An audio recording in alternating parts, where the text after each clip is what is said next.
welcome to another edition of Spoken Voices. Once again, we are coming to you from our home. We hope everyone is okay. We hope everyone is doing fine in this madness. And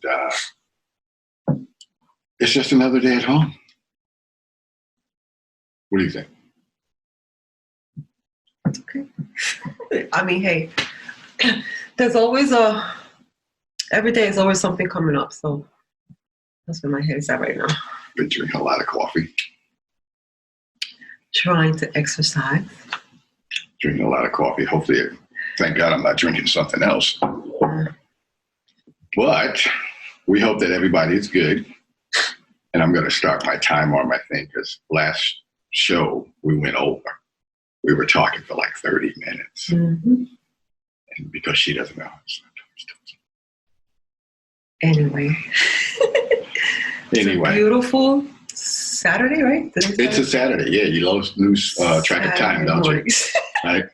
This could be Thursday. We wouldn't care. It's like, that's okay. I've been crazy busy, so just trying to create and work on crazy stuff. Yeah, because the days seem to be flowing into one another and the weeks are flying by. She's getting older. My timeline is different. I stick the same. But anyway, what are we talking about today? Why don't we talk about the kid that, why are we getting to, I don't know, it's just so hard for these kids to be able to jog and do their daily tasks. Well, the young man in Georgia? Yeah, it's sad. You know, my main concern is how, you know, as a parent, it's kind of hard to inhale that, you know, and I can not imagine, you know, what his mom, you know, rest in peace. Oh, yeah. Know? What his mother, our condolences to the family, because no parent, you know, it's just so sad. It's sad, and till this day, this very day, it's still happening, you know. We have to be very careful, you know, how we, you know, I think every day is important to always talk to your kids every day, hug them, kiss them. Just talk to them every single day, you know, tell them how much you love them. And of course, I'm always saying, hey, be alert, stay safe, you know, but it's, you know, we're living in a very unforeseen occurrences that's been happening. It's just, it's pretty weird for me, being my age and again, growing up in the 60s and stuff like that. And it's the stuff that you see and you remember hearing about. You would think in 2020, and the gentleman's name was Ahmaud Arbery. Yeah. Yeah. And for those who don't know,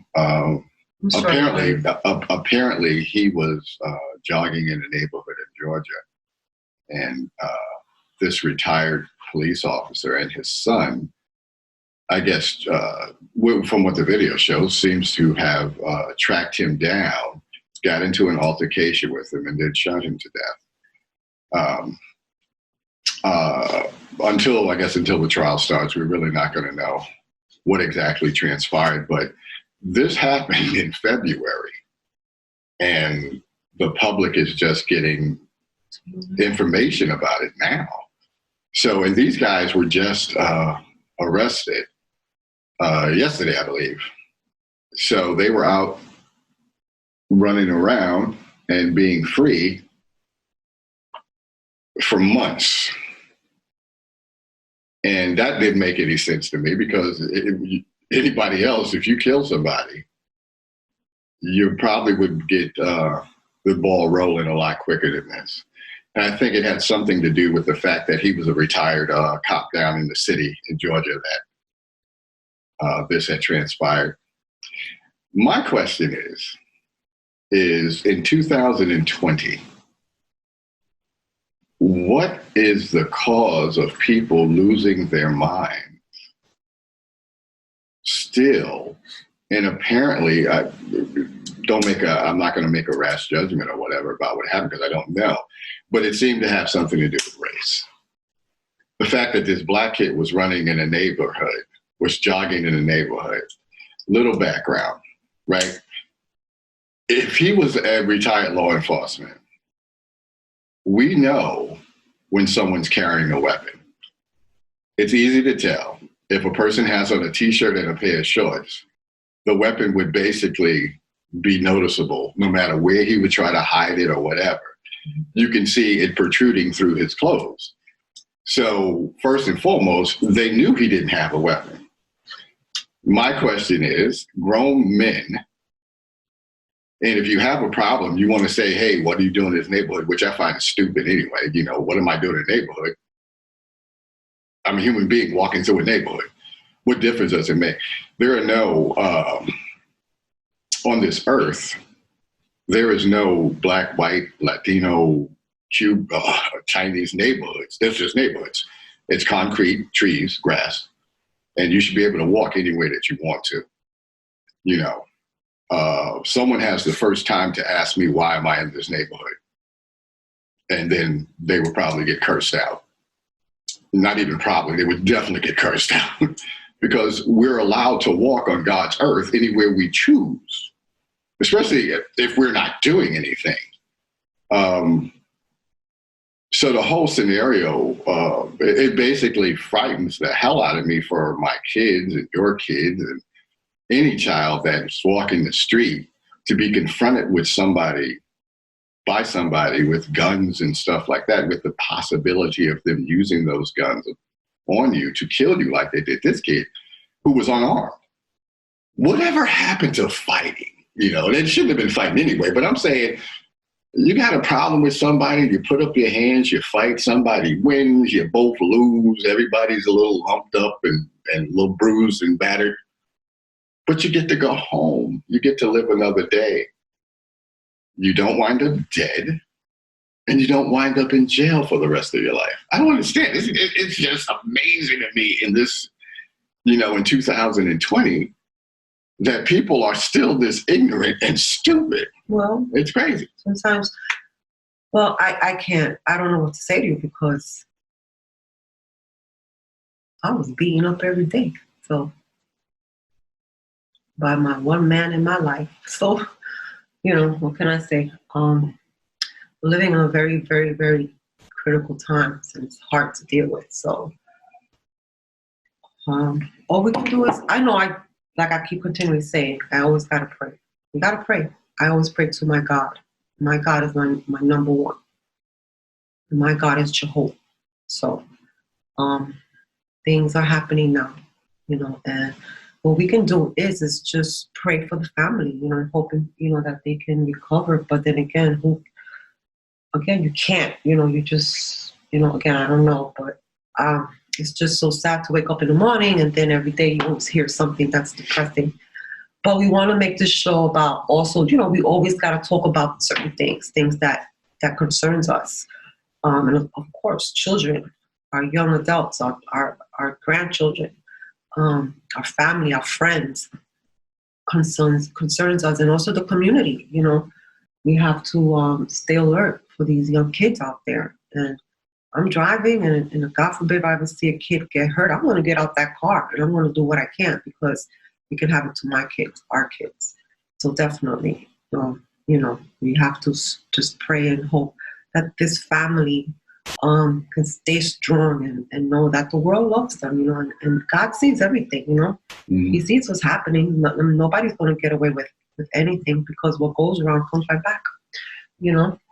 And it's a shame. It's just, I you know what, and it's funny because I did see the video. Oh, you did watch it? Yeah, I saw that video, and the poor baby was just jogging there, minding his business, you know. But think about it, and I want to put this out here. Think about it, even if he wasn't, right?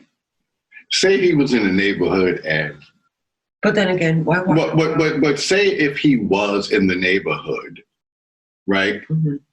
And let's say, let's play the devil's advocate, as they say, right? Let's say he did break in somewhere, right? He didn't have a gun. Well, he didn't have a weapon, mm-hmm. right? What man, I wouldn't even call anybody a man who would basically shoot and kill someone who didn't have a weapon too. It's just, I'm an idiot. I think that people who go out and shoot defenseless animals jerks. No, I So don't like that. You know what I'm saying? People, hunters, if you're not hunting for food, if you're hunting for trophies to put in your wall, that's wicked. right? That's insane to me because it's not an even fight. But going back to what I was saying, what man would go after another human being that is unarmed and you take out your weapon if there's a confrontation, regardless of what somebody was doing? You having a confrontation with another man, you decide I'm going to shoot you because there's a possibility that you can beat me in a fight. So I choose to take your life. I personally, as a guy, can never understand that. I'd rather fight somebody than shoot someone because, I shoot. Well, you're right. I retired officer. Yeah, I shoot, and I like shooting at targets. I don't like shooting at anything that's alive, right? And I believe in the Second Amendment wholeheartedly. I would be really mad if they tried to do anything with the Second Amendment, which is the ability to bear arms, right? But if you're a coward and have a confrontation with another human being, and you decide, I'm going to pull out my gun and I'm going to shoot you, as opposed to either squashing it or fighting a man hand to hand, then I have a problem with that. That's scary because we have 4 boys, right? And I don't ever want them to encounter anything like that, because what you were saying before about the parents, that's something to me that you can't really recover from, the death of a child. I think it's easier for a mother and father to move on, to move on with their lives with this empty hole in them if a child gets sick, right, and passes away because they're sick. But to have your child taken away from you by another human being for something stupid, to have another human being kill your son, that's something I God forbid. I just hope. I don't think any parent can actually ever get over that. What I don't understand is, for me as a parent and people, this is my opinion. The weapon that I hate the most, I mean, it really, you really got to think about it. How you use this instrument? How do you use it? You use it for positive things, or do you use it for negative things? And I'm talking about our cell phones. How can a person videotape something that's so wrong? That's true. How do you stand there and watch somebody else die and videotape somebody dying? So for me, personally, being a mom, you can use this in a dangerous way, because what really bothered me the most is how a person could just stand there and video and witness somebody dying. Or, it's sad how we are living nowadays. It's like people have no soul. It's like there's something going around. And I know some of you understand what I'm saying. There's something going around, and a lot of people are not being aware of it. And we're living in a I know it happened many, many years ago, and it's still going on to the very first day when Jesus was born, how they killed him for no apparent reason. For no apparent reason, for those who believe in Jesus. Yeah. Mm-hmm. And going back to now, how do you witness that? How do you videotape that?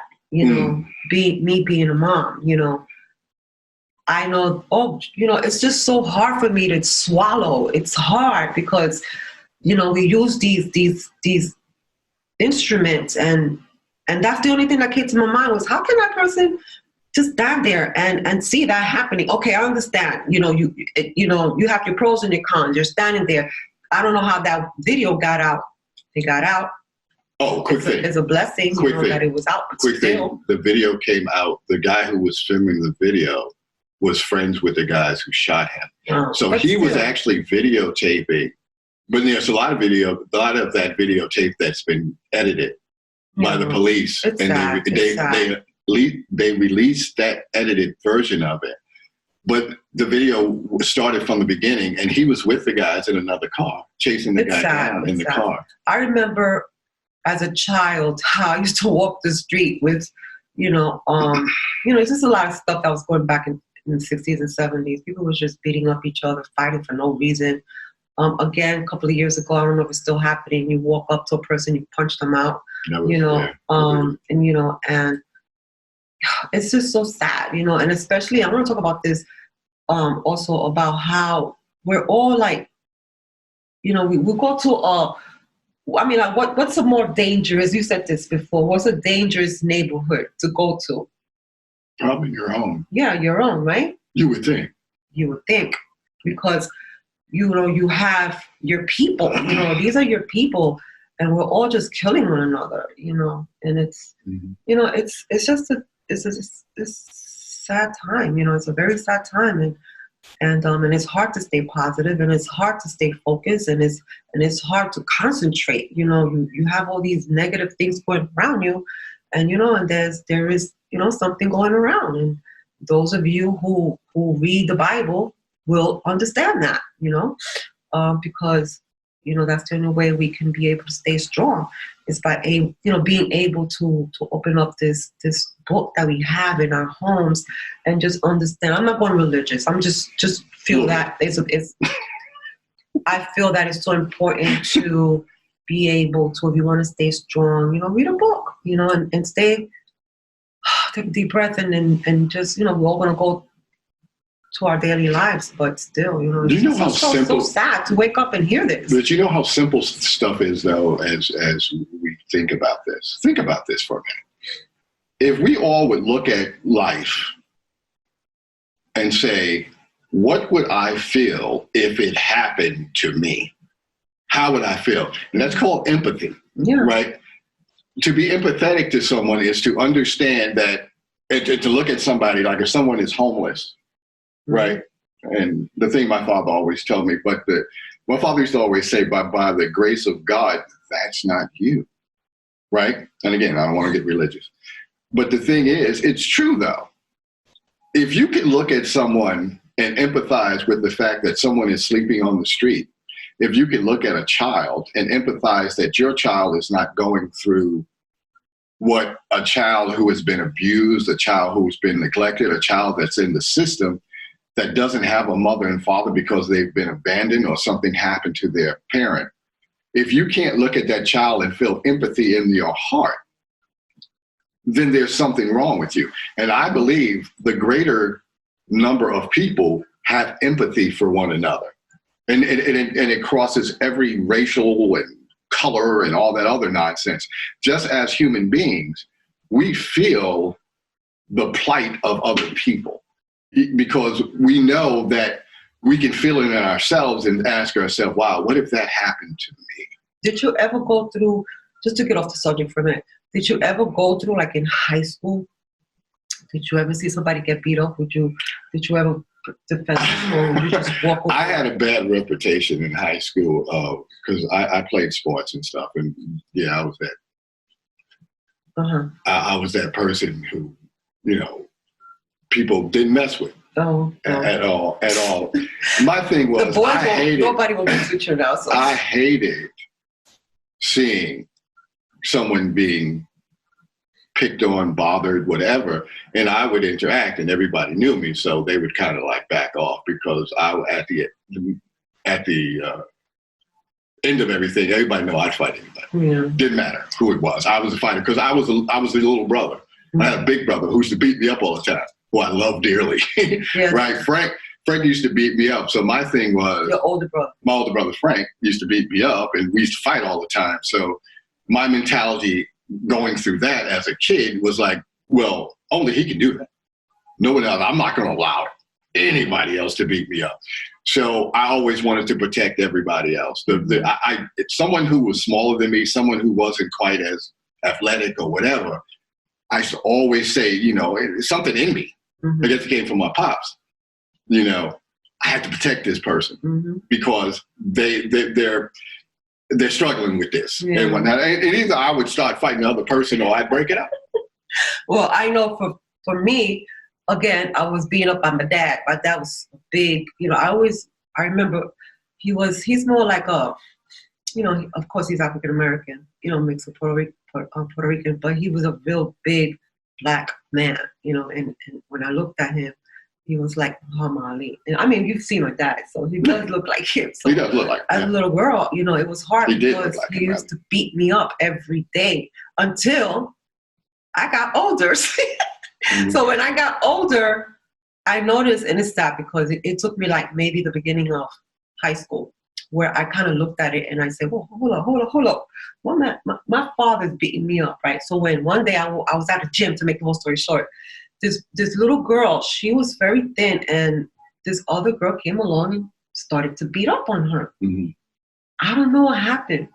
It's like I did a 365 turn and... No, 360. 360 turn? Oh, 360 or 180, one or the other. But anyway, I just turned around. My whole persona went out the window, and I defended her. I took care of her. It was like, wait a minute, hold up. I got to go home, and I got to deal with this. This out here don't matter to me. Mm-hmm. I was like, in high school, it's like my whole personality changed. I took over. Mm-hmm. And I said, no, I'm not going to allow this to happen to anyone else. It's okay. It was happening to me. But when I saw somebody else get beat up, I will go out and I'll defend them. And that's what we all And we don't, do. I mean, like, it's like, wow. If you look at the videos, like you were saying. I'm sure some people do take care of the people. Like you were saying on your phone, the many videos you could find on YouTube and all these other outlets and whatnot of seeing two people fighting.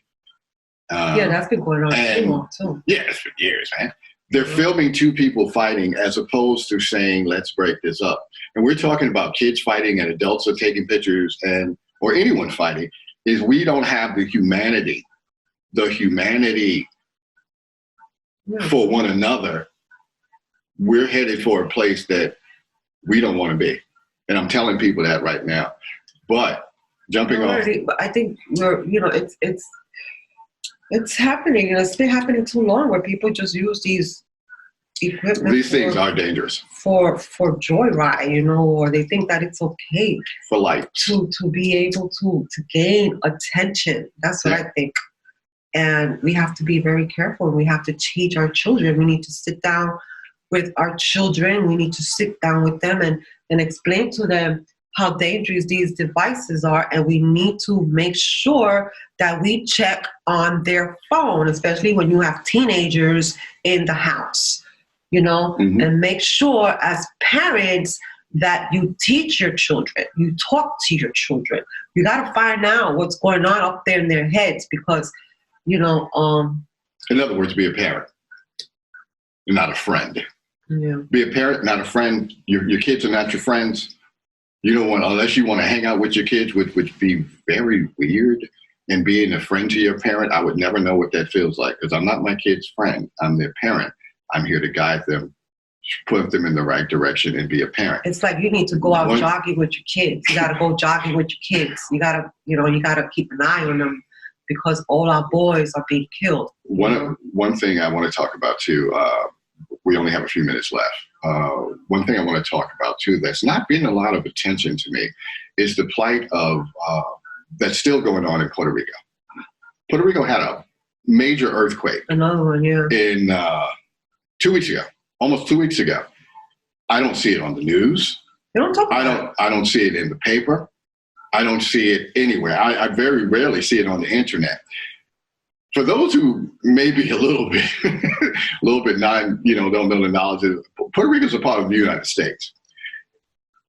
If this government does not start to recognize that the people of Puerto Rico are American citizens, right?